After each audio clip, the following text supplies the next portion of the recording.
사랑과 내가 충만하신 하나님 아버지, 오늘도 우리와 함께 하시고 주의 은혜의 자리로 우리를 불러주심을 감사드립니다. 이 시간 우리가 마음을 열어 기도하는 시간 되게 하시고 또한 하나님의 말씀을 받을 수 있는 시간 되도록 인도하여 주시옵소서. 예배 모든 시간 가운데 함께 하실 것을 믿사오며 우리를 구원하신 예수 그리스도의 이름으로 기도하옵나이다. 찬송가 436장 나 이제 주님의 새 생명 얻은 몸 함께 찬양하겠습니다.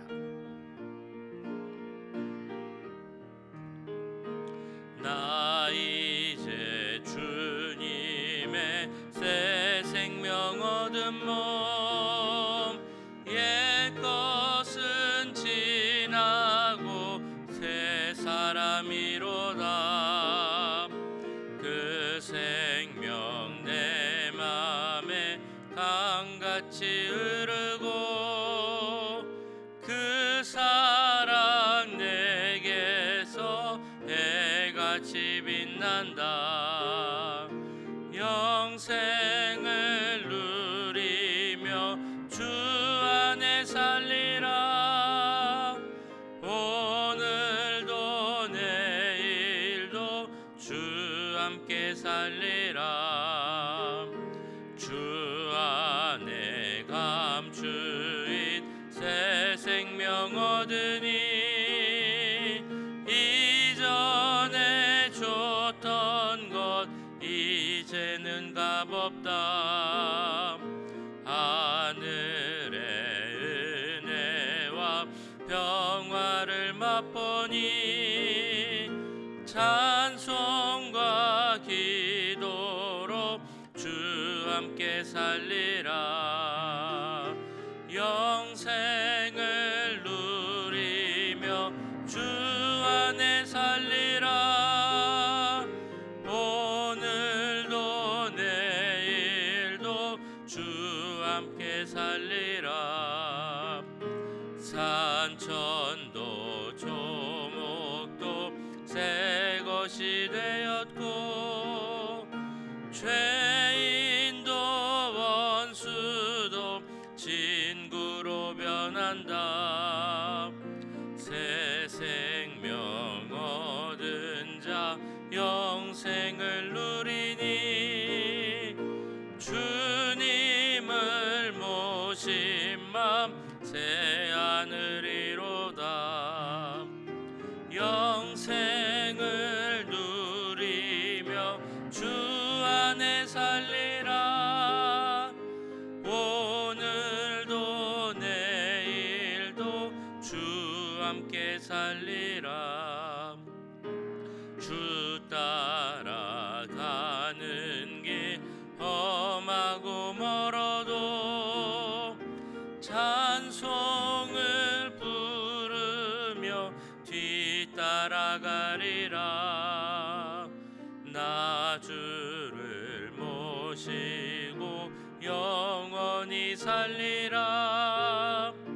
날마다 섬기며 주 함께 살리라. 영생을 누리며 주 안에 살리라. 오늘도 내일도 주 함께 살리라.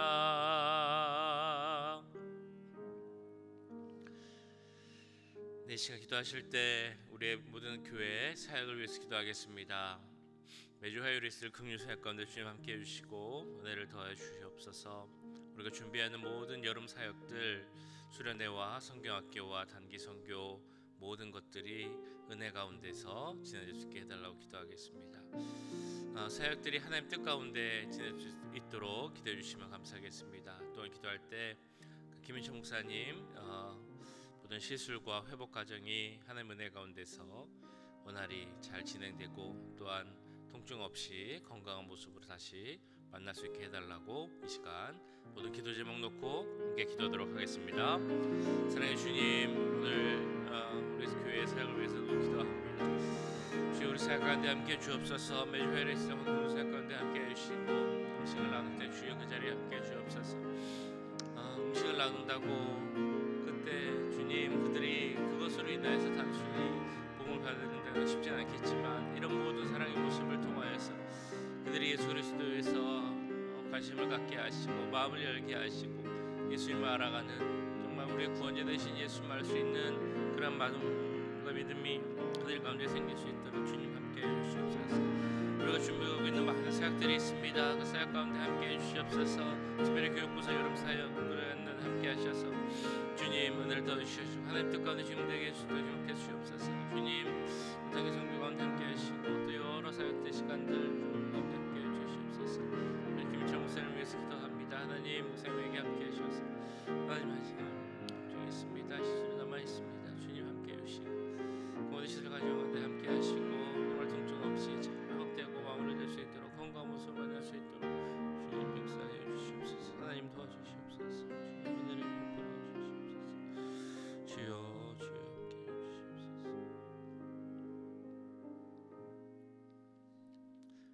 주여 사랑의 주님, 이 시간 우리 교회의 모든 사역을 위하여서 기도하였습니다. 매주 화요일 있는 금요일 사역 가운데 함께 하셔서 음식을 나눌 때 그 자리에 함께 해 주시옵소서. 음식을 나누는 이 사역을 통하여서 모든 이들이 하나님에 대한 마음을 갖게 하시고 우리의 구원자 되신 예수님을 알고 믿을 수 있는 그 귀한 계기가 되도록 주님 역사하여 주시옵소서. 뿐만 아니라 우리의 모든 사역들이 있습니다. 준비하고 계획하고 진행하는 모든 사역들에게 주님 함께 해주셔서 먼저는 주님의 뜻을 알게 하시고 그 뜻 가운데 잘 준비하고 진행해 나갈 수 있는 은혜 가운데 진행할 수 있는 모든 사역들 될 수 있도록 수련회 될 수 있도록 주님 함께 해주시옵소서. 준비하고 애쓰는 모든 사역자들 주님 기억하여 주시고 능력을 더해 주셔서 모든 준비하는 것들이 하나님 은혜 가운데 잘 진행될 수 있도록 함께하여 주시옵소서. 특별히 김인철 목사님을 위해서 기도합니다. 주님 목사님에게 함께해 주시옵소서. 시술하고 또 회복하는 모든 과정 가운데 함께 하셔서 은혜롭게 모든 것이 잘 마무리되게 하시고 몸에 있는 모든 통증들 사라지게 하시고 예전보다 건강한 모습으로 회복되어서 다시 만날 수 있도록 주님 함께하여 주시옵소서. 주님께서 모든 것 함께 하시고 주 뜻 가운데서 이루어 주실 것을 믿사오며 이 모든 말씀 우리 구주 예수님의 이름으로 기도하옵나이다. 아멘. 네, 오늘 우리에게 주신 하나님의 말씀은 사무엘하 18장 16에서 23절 말씀입니다. 사무엘하 18장 16절부터 23절까지 말씀 한 절씩 같이 교독해서 읽고요. 마지막 절은 함께 읽도록 하겠습니다. 요압이 나팔을 불어 백성들에게 그치게 하니 그들이 이스라엘을 추격하지 아니하고 돌아오니라. 그들이 압살롬을 옮겨다가 숲을 가운데 큰 구멍에 그를 던지고 그 위에 매우 큰 돌무더기를 쌓으니라. 온 이스라엘 무리가 각기 장막으로 도망하니라. 압살롬이 살았을 때 자기를 위하여 한 비석을 마련하여 세웠으니 이는 그가 자기 이름을 전할 아들이 내게 없다고 말하였음이더라. 그러므로 자기 이름을 기념하여 그 비석에 이름을 붙였으며 그 비석이 왕의 골짜기에 있고 이제까지 그것을 압살롬의 기념비라 일컫더라. 사독의 아들 아히마아스가 이르되 청하건대 내가 빨리 왕에게 가서 여호와께서 왕의 원수 갚아주신 소식을 전하게 하소서. 요압이 그에게 이르되 너는 오늘 이 소식을 전하는 자가 되지 말고 다른 날에 전할 것이니라. 왕의 아들이 죽었나니 내가 오늘 소식을 전하지 못하리라 하고 요압이 구스 사람에게 이르되 내가 가서 본 것을 왕께 아뢰라 하매 구스 사람이 요압에게 절하고 다름질하여 가니 사독의 아들 아히마아스가 다시 요압에게 이르되 청하건대 아무쪼록 내가 또한 구스 사람의 뒤를 따라 달려가게 하소서 하니 요압이 이르되 내 아들아 너는 왜 달려가려 하느냐 이 소식으로 말미암아서는 너는 상을 받지 못하리라 하되 그가 한사코 달려가겠노라 하는지라. 요압이 이르되 그리하라 하니 아히마아스가 들길로 다름질하여 구스 사람보다 앞질러 가니라. 네, 오늘 본문 그 다윗의 사랑하는 아들이었던 압살롬이 죽은 이후에 이어지는 그 내용을 다룬 본문입니다. 다윗은 사실 표현은 못했겠지만 압살롬을 아주 사랑하고 아꼈습니다. 그런데 그 사랑하는 아들이 반역을 저질렀고, 그리고 그 죄에 대한 심판을 받았고, 특별히 그 죄에 대한 심판이 자신의 또 다른 조카였던 요압에 의해서 일어났던 장면을 보게 됩니다. 지난번 보셨던 것처럼 다윗이 이제 압살롬을 피해 도망갈 때 많은 사람들의 도움의 손길을 받았습니다. 그래서 마하나임이라는 도시로, 성읍으로 들어가게 되었습니다. 거기서 그는 압살롬과의 전쟁을 이제 대비하게 된 것이죠.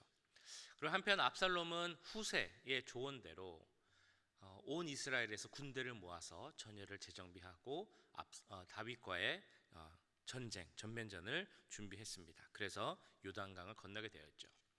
역사가 요세푸스에 의하면 그 당시 다윗의 군대는 약 4천 명 정도 되었을 것이다 라고 말하고, 압살롬의 군대는 약 5만 명 정도 되었을 것이다 라고 이야기하고 있습니다. 그러니까 군사의 수만 봐도 사실 서로 전쟁이 되지 않을 그런 형편이었습니다. 훨씬 압살롬의 군대가 유리했던 상황이었죠. 자, 그런데 이런 전쟁을 함에 있어서 다윗은 자신이 전면에 나서려고 합니다. 군인들의 사기를 복돋기 위한 이유가 있었겠죠. 또 다른 이유로는 혹시라도 맞닥뜨리게 될 압살롬, 그를 죽이지 않고 살리기 위해서는 자신이 앞서서 있어야 한다라고 생각을 했던 것 같습니다. 근데 군대 장관들이 그것을 말립니다. 다윗에게 이렇게 이야기를 하죠. 혹시라도 다윗 왕에게 문제가 생겨서 다윗 왕이 죽게 된다면 우리가 이 전쟁을 승리한다 할지라도 그것이 다 아무 소용이 없게 됩니다. 물거품이 되고 말 것입니다.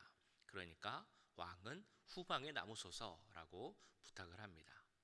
그래서 이 군대 장관들의 요청대로 다윗 왕은 후방에 남게 되고 요압이 선두가 되어서 전쟁을 치르게 됩니다.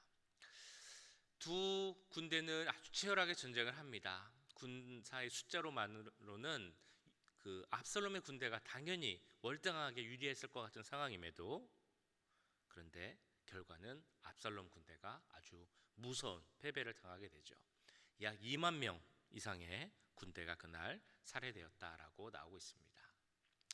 이것을 보면 우리가 알 수 있는 것이 있습니다. 하나님께서 어느 편에 서 계신가, 누구를 이기게 하시고 누구를 지게 하셨는가라는 그 하나님의 뜻입니다. 하나님께서 다윗의 편을 이기게 하시기로 작정하셨기에 그 전쟁의 결과가 다윗이 이기게 된 것입니다. 하나님의 심판은 반란자였던 압살롬을 피해가지 않게 되었죠. 압살롬의 경우를 보면 전쟁에 나왔지만 그는 사실 전쟁에 임하는 장수 같은 모습은 아니었습니다. 온갖 치장을 다 하고 또 나귀를 타며 거드름을 피며 다녔다라고 나오고 있습니다. 전쟁의 장수, 특별히 지휘관에게 필요한 것이 무엇이겠습니까?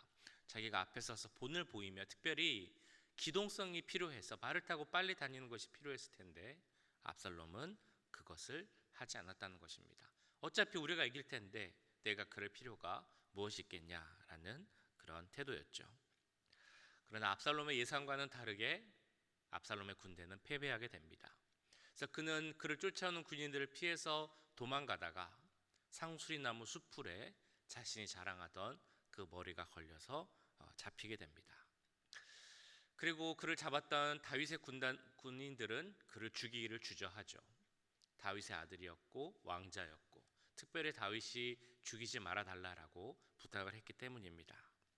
근데 이 사실이 요압에게 보고가 됐을 때 요압은 주저하지 않고 이 압살롬을 죽이기로 결심합니다. 요압의 입장에서는 그럴 만한 이유가 있었겠죠. 어려움이 있었습니다. 왜냐하면 이 압살롬이 다윗을 보지 않고 다른 곳으로 가 있었을 때 이 압살롬을 불러온 사람이 바로 이 요압이었기 때문입니다. 그리고 또 다윗에게 나아가고자 할 때 압살롬이 이용했던 사람도 바로 이 요압이었습니다. 아마도 많은 사람들이 요압은 압살롬과 같은 편이 아닐까라고 생각을 했을 것입니다. 그런 모든 일로 인해서 압살롬은 마음의 고통을 당했습니다. 그리고 이 전쟁을 빨리 확실하게 끝내고자 하는 마음도 있었기에 그는 압살롬을 죽입니다. 그리고 나팔을 불어 그 전쟁이 끝났음을 선포를 하죠. 오늘 16절에 나오는 말씀입니다. 요압이 나팔을 불어 백성들에게 그치게 하니 그들이 이스라엘을 추격하지 아니하고 돌아오니라. 이렇게 전쟁은 끝났습니다. 그리고 압살롬은 그 죽음을 맞이하게 되었는데 그 죽음은 아주 비참한 죽음이 되죠. 17절에서 이렇게 나옵니다. 그들이 압살롬을 옮겨다가 숲을 가운데 큰 구멍에 그를 던지고 그 위에 매우 큰 돌 무더기를 쌓으니라. 온 이스라엘 무리가 각기 장막으로 도망하니라. 네, 압살롬이 이런 비참한 죽음, 그 죽음 이후에도 제대로 관리를 받지 못하는 비참한 죽음을 맞게 됩니다. 그래서 우리는 이런 질문을 하게 되죠. 왜 압살롬은 모든 조건이 유리했음에도 불구하고 이기지 못하고 비참한 죽음을 맞이하게 되었을까라는 질문입니다. 그가 패배한 원인, 가장 중요한 것은 그가 그 자신의 욕심, 왕이 되고자 하는 그 욕심을 자기 인간적인 욕망이었는데도 불구하고 그것을 과도하게 이루려 했다라는 것입니다. 자신이 다윗의 왕위를 계승하고자 하는 꿈을 갖고 있었고 그것을 이루기 위해 여러 가지를 합니다.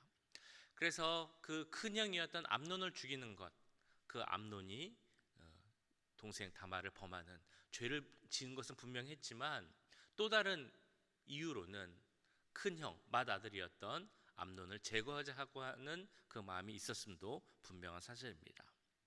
또 그 일로 인해서 아버지와 갈등이 생기자 사람을 이용해서 교묘하게 그 갈등을 풀고자 했고 결국은 자기 마음대로 안 되자 반역을 일으키는 것이 바로 압살롬이었습니다.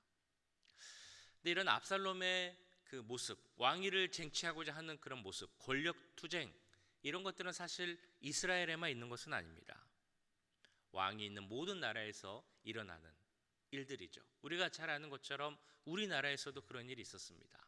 자기가 왕이 되기 위해서 아버지도 죽이고 그 모든 형제도 다 죽이고 주위에 있는 모든 사람도 다 죽였던 사람이 있었죠. 태조 이방원이라는 사람이었습니다. 왕이 있는 나라라면 이런 일들은 한 번씩 다 있는 것 같습니다. 근데 중요한 것은 이 일이 흔치 않다 이것이 아니라 하나님께서 이러한 압살롬의 모습을 기뻐하시지 않았다라는 것입니다. 자신의 꿈을 위하여서 자신의 욕망을 위해서 모든 것을 이용하려고 하는 그 모습을 하나님이 싫어하셨다라는 것이죠. 압살롬과 다윗의 전쟁 하나님이 개입하시지 않았다면 압살롬이 이겼을 가능성이 훨씬 큽니다. 더 많은 군대가 있었고요. 백성들의 마음도 압살롬에게 향해 있었고 마치 오랫동안 왕이 되기 위해서 준비를 잘한 사람처럼 보였을 수도 있습니다. 그런데 하나님은 이 압살롬을 거부하셨죠. 거부하신 것뿐만이 아니라 심판하셨습니다. 왜 하나님은 압살롬을 거부하시고 심판하셨을까? 왜냐하면 이 압살롬이 가졌던 그 꿈이 왕이 되고자 하는 마음이 하나님으로부터 온 것이 아니라 자신이 갖고 있었던 자신의 욕망이었기 때문입니다. 그렇게 우리는 하나님이 주신 꿈과 내가 가신 꿈, 계획을 잘 구분해야 합니다. 우리가 꿈을 가져야 한다, 계획을 잘 세워야 한다는 것은 우리를 향한 하나님의 계획을 발견하고 그 계획에 따라서 살아가야 한다라는 것을 의미합니다. 그렇게 우리가 꿈을 세우고 계획을 세우기 위해서 가장 먼저 필요한 것은 하나님과의 만남, 그 관계 속에서 우리의 꿈을 세워가야 한다는 것입니다. 하나님 생각하고 하나님이 원하시고 기뻐하시는 것이 무엇인지를 생각해서 나의 계획을 세우는 것이 필요하다는 것이죠. 그런데 우리가 잘 살펴보면 압살롬의 꿈은 하나님으로부터 온 것이 아니었습니다. 그는 분명 이스라엘 사람이었고 이스라엘 백성이었고 왕자였고 더군다나 다윗의 아들이었음에도 불구하고 그의 삶을 보면 하나님과 함께하는 삶은 아니었음을 우리는 알 수 있습니다. 하나님과 관계 맺지 않고 살았다는 것이죠. 오히려 그는 마음속에 내 이름을 어떻게 하면 더 높일 수 있을까라는 마음만 있었던 사람이었습니다. 그래서 오늘 18절에서도 그런 그의 모습을 이렇게 설명하고 있습니다. 압살롬이 살았을 때 자기를 위하여 한 비석을 마련하여 세웠으니 이는 그가 자기 이름을 전할 아들이 내게 없다고 말하였음이더라. 그러므로 자기 이름을 기념하여 그 비석에 이름을 붙였으며 그 비석이 왕의 골짜기에 있고 이제까지 그것을 압살롬의 기념비라 일컫더라. 자기 이름을 떨치기 위해서 자기가 이미 자기의 비석을 만든 사람이 바로 압살롬이었습니다. 그만큼 명예욕이 있던 사람이었다는 것이죠. 모든 사람의 칭송을 받는 내가 후대에 내 이름을 잊을까 두렵다. 그래서 그것을 견디지 못해서 직접 커다란 비석을 세운 사람이 압살롬이었다는 것입니다. 이렇게 명예를 구했던 압살롬, 그러나 그는 하나님의 뜻을 찾지는 못했다는 것입니다. 그리고 이러한 압살롬의 모습이 결국 화를 자초하게 된 것이죠. 이 압살롬의 꿈이 하나님으로부터 온 것이 아니라 또 다른 증거가 있습니다. 그것은 뭐냐면 하나님의 꿈을 이뤄가는 사람은 남에게 피해를 주고 해를 끼치며 그것을 이뤄가지는 않는다는 것입니다. 하나님께서 우리를 통해서 하나님의 뜻을 이루고자 하는 것, 하나님께서 우리를 이 땅의 복의 근원이자 복의 통로로 삼고자 하는 것은 그것이 되기 위해서는 당연히 우리가 하나님의 기준에 맞춘 삶을 살아야 할 것입니다. 다른 사람에게 피해를 주면서 우리가 복의 근원이 될 수는 없다는 것이죠. 근데 압살롬은 어떻게 했습니까? 자기의 꿈을 이루기 위해서 형을 죽이고 반역을 일으키고 심지어 의붓 어머니를 범하는 일까지도 저질렀습니다. 잠시는 그의 꿈을 이룬 것처럼 보였을지 모르지만 결국 그는 하나님께 버림을 받은 자가 되었습니다. 하나님의 꿈을 이뤄간다라는 것은 나 혼자만 잘 되는 것이 아니라 내 주위의 사람들과 내가 속한 공동체와 조화를 이뤄가며 그 꿈을 이뤄가게 되는 것입니다. 그럼 우리는 이 아침에 우리에게 스스로에게 한번 질문을 해봐야 되겠죠. 나에게는 어떤 꿈이 있습니까? 나에게는 하나님이 어떤 꿈을 주셨습니까? 우리가 꿈 그러면 젊었을 때, 청년 때 받고 생각해야 되는 것이다 라고 생각할 수 있지만 그렇지 않습니다. 꿈은 우리가 이 세상에 살아가는 그 날까지 우리가 가져야 하는 것입니다. 그리고 이 꿈이 중요한 것은 꿈을 가진 자는 바로 오늘 하루의 삶이 달라지기 때문입니다. 내가 오늘 하루를 어떻게 살까? 그래서 나의 마지막을 하나님께 어떻게 드릴까? 이 생각을 하는 자는 바로 꿈을 가진 자의 특징이라고 할 수 있겠습니다. 오늘 기도할 때 과연 나에게 주신 하나님의 꿈과 계획은 무엇인가 함께 생각해 보기 원합니다. 그리고 내가 갖고 있는 여러 가지 꿈과 계획이 하나님으로부터 온 것인가 아니면 내가 나의 욕심과 나의 명예를 위해서 세운 것인가 함께 기도해 보기 원합니다. 그래서 그 꿈이 하나님의 주신 꿈임을 깨닫고 그 꿈을 위해서 오늘 하루 또 달라지고 하나님께 나아갈 수 있는 그러한 귀한 하루가 될 수 있기를 주님의 이름으로 간절히 축원합니다. 자, 함께 기도하겠습니다. 지금 말씀드렸던 것처럼 하나님께서 나를 통해 이루고자 하시는 오늘 하루의 삶을 통해 이루고자 하시는 꿈은 무엇일까 함께 기도하기 원합니다. 그리고 내가 갖고 있었던 여러 가지 꿈과 계획들, 기도 제목들 이것들이 하나님이 주신 것인지 아니면 내가 나의 욕심과 명예를 위해서 갖고 있는 것인지 기도하며 분별하기 원합니다. 그래서 그 꿈을 위해서 하나님 주신 꿈을 위해서 살아가는 오늘 하루가 될 수 있게 해달라고 이 시간 함께 기도하도록 하겠습니다. 사랑의 주님, 오늘 말씀을 기억하며 기도합니다. 압살롬의 모습을 보며 또 비참한 죽음의 모습을 보며 그 마음속에 있었던 자신의 명예를 위해서 자신의 갖고 있었던 욕망을 위해서 모든 것을 했던 그 다윗의 모습, 압살롬의 모습 그것이 다 허무하고 아무 의미가 없음을 보게 되었습니다. 하나님 우리 가운데 하나님이 주신 꿈을 깨닫기 원합니다. 하나님 우리에게 응답을 주시고 지혜를 주시고 또 기도의 응답을 주셔서 우리를 통해 이루고자 하시는 하나님의 뜻과 계획을 알 수 있도록 주님 역사해 주시옵소서. 또 우리가 우리의 생각을 분별해 나가기 원합니다. 하나님의 뜻이라고 생각하면서도 나의 명예를 위해서 나의 성공을 위해서 내가 갖고 있는 욕심을 위해서 갖고 있는 계획과 기도 제목이 있지 않는지 주님 돌이켜 보게 합니다. 혹시 그런 마음이 있다면 주님 오늘 다 내려놓게 하시고 우리를 향하신 하나님의 뜻 꿈을 깨닫고 그 꿈을 위해 기도하는 우리가 되게 해주시옵소서. 그 꿈을 위해서 오늘 하루가 달라진 삶을 살 수 있도록 주님 역사해 주시옵소서. 오늘 하루 삶에 함께 하셔서 하나님의 꿈을 이루는 우리가 되게 하시고 주여 내 명예와 내 욕심 그 모든 것을 위해서 살아가는 우리의 모습이 아니라 하나님 위해 살아가는 우리의 모습이 될 수 있도록 주님 역사해 주시고 함께 해주시옵소서. 사랑의 주님, 오늘 자신의 명예와 또한 욕심을 위해 살았던 압살롬의 그 마지막 얼마나 비참할 죽음을 맞이했는지 말씀을 통해 보았습니다. 지금 우리도 우리의 모습을 한번 돌아보기 원합니다.